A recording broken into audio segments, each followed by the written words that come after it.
Championship की आखिरी बाजी में, चौथी आखिरी बाजी में यहां पर मैग्नस कार्लसन सामना करेंगे काले मोरों से अब्दुलसत्तार और नोदिरबेक का। दोनों के बीच 4 ब्लिट्स बाजियां जो हैं वो हुई हैं। सॉरी ये चौथी बाजी है, 3 बाजियां हुई हैं। पहली अब्दुलसत्तार ने जीती, दूसरी मैग्नस कार्लसन ने जीत करके वापसी करी, तीसरी जो है बाजी ड्रॉ रही और अब चौथी बाजी में यहां पर सामना करेंगे मैग्नस कार्लसन।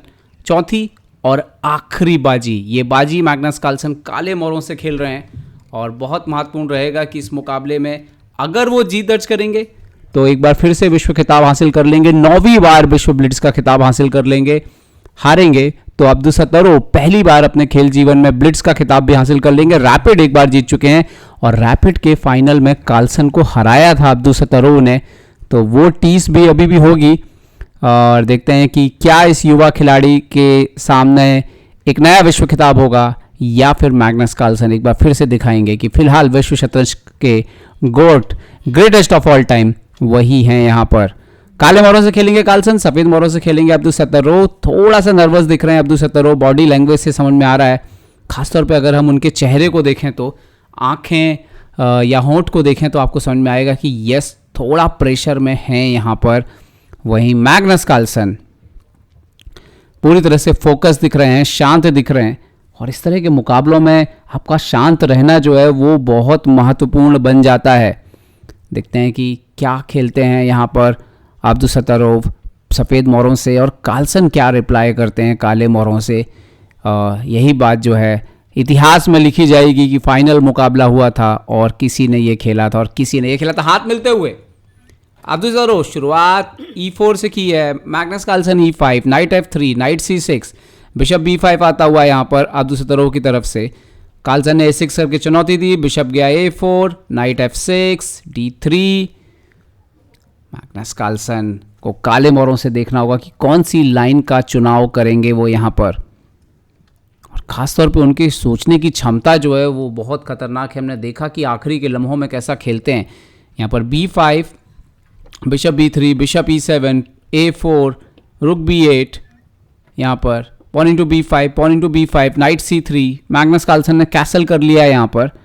और जैसा मैं बोला था कि ओपनिंग का महत्व इसीलिए बढ़ जाता है कि एंड गेम किस तरह का आएगा, और जब एंड गेम होगा तब आपके पास कितना टाइम आएगा, मिडिल गेम होगा तब आपके पास कितना टाइम होगा। D6 किया मैग्नस कार्लसन अपने लाइट कलर के बिशप को खेल में लाते हुए, और अब्दुलसत्तार यहाँ पर उन्होंने खेल दिया है H3, बिशप G4 को स्टॉप किया है। H6 कर दिया मैग्नस कार्लसन ने बिशप G5 को, नाइट G5 को स्टॉप करते हुए। और अब देखना है कि दोनों अपने बिशप को कहाँ से निकालेंगे। मैग्नस कार्लसन कहाँ से निकालेंगे लाइट कलर के बिशप को जो कि अंदर है अभी घर पर, और डार्क कलर के बिशप को अब्दुलसत्तार कहाँ से निकालेंगे। उन्होंने निकाला है बिशप को E3 से, ठीक है। और अब देखना है कि मैग्नस कार्लसन का जवाब क्या आता है इस पोजीशन पे। क्या वो बिशप को थोड़ा देर और डिले करेंगे निकालना और कुछ प्लान करेंगे, या बिशप को E6 वगैरह से लेकर के आएंगे, पॉन स्ट्रक्चर डबल करने की का जो है वो रिस्क लेंगे। नहीं, उन्होंने खेला है यहाँ पर रुक को E8, थोड़ा समय लेते हुए मैग्नस कार्लसन। और ये कई बार अपने अपोनेंट के धैर्य की परीक्षा लेते हैं, अपने अपोनेंट की सोच की परीक्षा लेते हैं कि किस तरह से उनके अपोनेंट मूव का चुनाव करेंगे। नाइट गया है यहाँ वापस E2 के स्क्वायर पर, और मैग्नस यहाँ पर चाल चलते हुए उन्होंने बिशप को F8 खेल दिया है, नाइट G3, यहाँ पर बिशप E6, बिशप E6 तो रुक E6। और कारण यही था रुक E8 को लाने का कि जब बिशप E6 आएगा और अब्दुलसत्तार एक्सचेंज करते हैं तो पॉन से मारने की ज़रूरत नहीं पड़ेगी। C3 किया है, मैग्नस कार्लसन ने D5 कर दिया पोजीशन में इमीडिएटली जो है स्पेस लेते हुए अब, और अब्दुलसत्तार को देखना होगा कि वो क्या जवाब देंगे इस पोजीशन पर। D5 बोर्ड पर आ चुका है, क्या आप मारेंगे? नहीं, उन्होंने खेला है क्वीन C2, मतलब है रुक को सेंटर पे लाने की योजना है यहाँ पर। और मैग्नस ने B4 कर दिया है, स्ट्रक्चर को थोड़ा सा डैमेज करना चाहते हैं। और इस तरह के सवाल जब मैग्नस कार्लसन अपने अपोनेंट से पूछते हैं तो कई बार कंफ्यूज करते हैं उनको। रुक FD1 यहाँ पर, और कार्लसन ने खेला है क्वीन C8, क्वीन को B7 भी ले जा सकते हैं, लाइट कलर पर भी नज़र है। और जिस फाइल में अपोनेंट का रुक आया है उस फाइल से जो है अपने क्वीन को अलग कर लिया है, तो इस डायगोनल पे भी एक्टिव है, जरूरत पड़ने पे इधर भी आ सकते हैं। देखते हैं कि अब्दुलसत्तार जो है इसका जवाब कैसे देते हैं। अब्दुलसत्तार ने खेला है क्वीन A4, अग्रेसिव खेलते हुए यहाँ पर, और घोड़े पर एक स्लाइटली अटैक किया है। अगर हम ध्यान से देखें तो B4 के पॉन पे भी एक अटैक किया है। तो देखते हैं कि यहाँ पर मैग्नस कार्लसन कैसे इसको लेंगे और कैसे ठीक करेंगे। B4 के पॉन को, हालांकि B4 का पॉन जा रहा है लेकिन वो पॉन डबल हो जाएगा अपोनेंट का, तो मुझे नहीं लगता कि उसकी कोई चिंता होगी कार्लसन को। शायद अपने घोड़े को जरूर फ्री करना चाहें, क्योंकि हाथी उसकी वजह से टाइट डाउन हो रहा है घोड़े की वजह से, जो कि E6 पे हाथी रखा हुआ है, उसकी मजबूरी हो रही है घोड़े को डिफेंड करना। पहले तो उन्होंने मार दिया है C3 और नाइट को खेल दिया है E7, मतलब कि B वाला पॉन तो नहीं देने वाले जनाब। और फिलहाल B फाइल ओपन भी हो गई है, जहां पर उनका रुक रखा हुआ है। सेंटर पर दोनों पॉन हैं। यहाँ पर अभी भी टेंशन बरकरार है सेंटर में प्यादों के बिटवीन कि क्या आप पॉन आगे बढ़ेंगे, मारेंगे। ये सवाल हमेशा आप अपोनेंट के दिमाग को के सामने जो है वो रखते हैं और अपोनेंट को परेशान करने की कोशिश करते हैं। यहाँ पर अब तो सतरो जानते हैं ये बड़ा मौका है, यहाँ चूके तो ये पता नहीं फिर कब आएगा ये मौका। वहीं आप अर्जुन भी ऑलरेडी बहुत दुखी होंगे, क्योंकि उन्होंने बहुत ही अच्छा खेला था लीग चरण में, लीड किया था, लेकिन नॉकआउट में अब तो सतरो से जो है वो पराजित हो गए। यहाँ पर क्वीन अंदर आया है A7 पर और मैग्नस कार्लसन के C7 वाले पॉन पर सवाल है। देखते हैं कि मैग्नस क्या सोच रहे हैं यहाँ पर।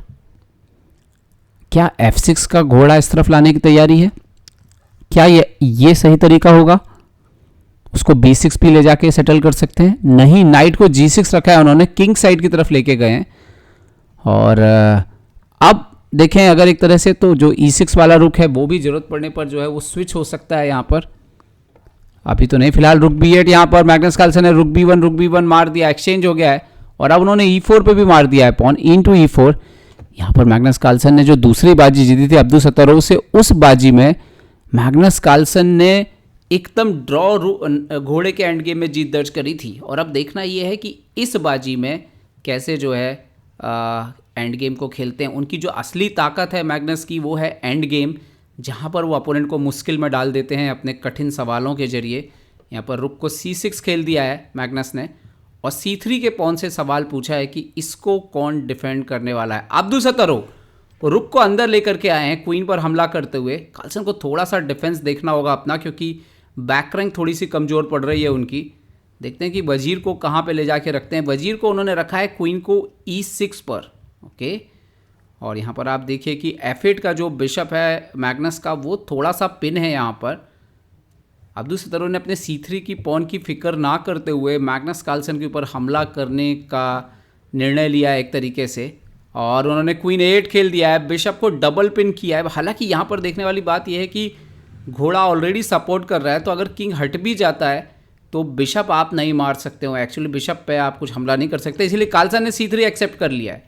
नाइट F5 लेके आए हैं यहाँ पर अब्दुल सत्तारोव, परेशानी खड़ी करना चाहते हैं यहाँ पर और ज़्यादा मैग्नस कार्लसन के लिए। हालांकि कार्लसन के पास डिफेंस अवेलेबल है, घोड़े को शायद पीछे लेके आएंगे। यहाँ पर देखते हैं कि कैसे कंटिन्यू करेंगे। एक पॉन की बढ़त तो हो चुकी है यहाँ पर। ये जो C पॉन है यही कभी ना कभी डेंजरस बन सकता है अब्दुल सत्तारोव के लिए। नाइट को पीछे खींचा है उन्होंने D7 पर और रुक पर हमला किया था, तो रुक किया E8। मैग्नस काल दिया क्वीन C6 और एक्सचेंज करने के लिए तैयार है, क्योंकि पॉन अप हैं। वो चाहेंगे कि ये गेम में क्वीन एक्सचेंज हो जाए और अब्दुल सत्तारोव का जो भी अटैक आ रहा है वो बिल्कुल ख़त्म हो जाए यहाँ पर। और मार दिया उन्होंने क्वीन इंटू C6, रुक इंटू C6। मुझे लगता है कि सावधान रहना चाहिए अब्दुल सत्तारोव को। इससे पहले भी उनसे यही गलती हुई थी कि मैग्नस के खिलाफ उन्होंने एंड गेम बड़े आसानी से एक्सेप्ट कर लिया था और फिर कार्लसन ने जो है घोड़े के एंड गेम में उनको मात दी थी। हालांकि इस बार दो घोड़े हैं, एक हाथी है, एक ऊँट है। यहाँ पर रुक C8, नाइट F6 आते हुए और पोजीशन सॉलिड है। यहाँ पर एकदम से कुछ नहीं हो रहा है इस पोजीशन पे अभी। नाइट इंटू E4 का भी थ्रेट है, तो अगर आप C7 मारोगे यहाँ पर तो ये पॉन मर रही है। तो देखना ये होगा कि अब्दुल सत्तारोव क्या चुनेंगे। अब्दुल सत्तारोव ने खेला है यहाँ पर नाइट D2, ओके। नाइट आ गया D2, यहाँ पर खेल दिया नाइट को E7, नाइट E7 आ चुका है यहाँ पर। और देखते हैं कि अब्दुल सत्तारोव ने रुक C7 मारा, तो night into F5, pawn into F5, रुक D8। मैग्नस अब पॉन एक बार फिर से बराबर हो गए हैं, लेकिन यहाँ पे प्रॉब्लम यह है कि अब्दुल सत्तारोव के पॉन थोड़े अलग अलग हैं। कार्लसन ने खेल दिया H5 यहाँ पर, बिशप G5 आते हुए नाइट को D5 पर हटे हैं, नाइट ऊपर आते हुए D4 पर, F6 खेल दिया है कार्लसन ने। सेकंड्स में समय है दोनों खिलाड़ियों के पास। अब्दुल सत्तारोव के हाथ कांपते हुए यहाँ पर, और क्या करेंगे, पॉन को आगे क्या करेंगे, बिशप को पीछे लिया है यहां पर। और मैग्नस कार्लसन यहां पर, उनके पास 10 सेकेंड है यार यहां पर, उसके बावजूद जबरदस्त खेल दिखा रहे हैं दोनों के दोनों खिलाड़ी। नाइट पीछे आते हुए रुक A6, यहां पर नाइट F5, एक पॉन मिल गया मैग्नस कार्लसन को। अब्दुलसत्तारोव से प्रेशर में गलती हुई।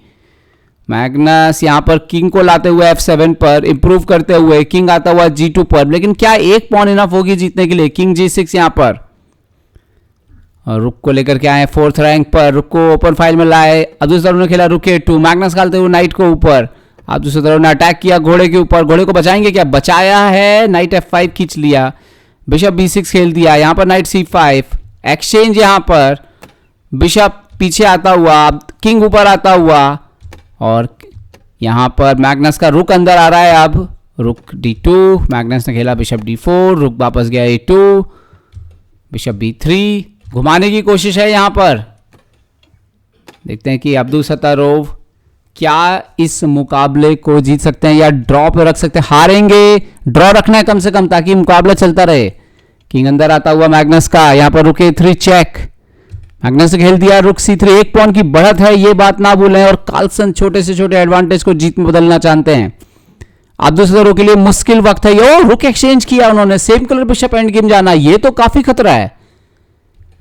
Same colour bishop end game जाना मैग्नस कार्लसन के लिए कोई मुश्किल बात नहीं है। किंग को E3 आ गए हैं यहां पर, बिशप आता हुआ ऊपर। देखते हैं कि कैसे खत्म करते हैं। बिशप F4, कहते हैं कि छोटे से छोटा एडवांटेज भी जो E3, what a beautiful move. क्योंकि अगर आपने पॉन से मारा तो बिशप G3 आ रहा है, और यहां पर बिशप G3 आया, उन्होंने बिशप बचाया, लेकिन ये दोनों पीसेस अलग अलग हैं। G5 मार दिया उन्होंने, और यहां पर मैग्नस कार्लसन ने लगातार दूसरी बार विश्व ब्लिट्ज का खिताब जीता है, और ओवरऑल 9वीं बार मैग्नस कार्लसन विश्व ब्लिट्ज शतरंज चैंपियन बन गए हैं।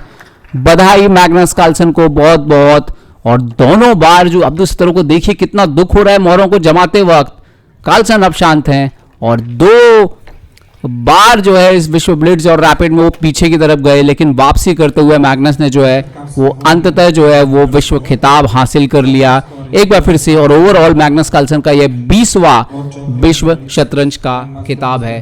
क्या क्या कहें मैग्नस कार्लसन के बारे में।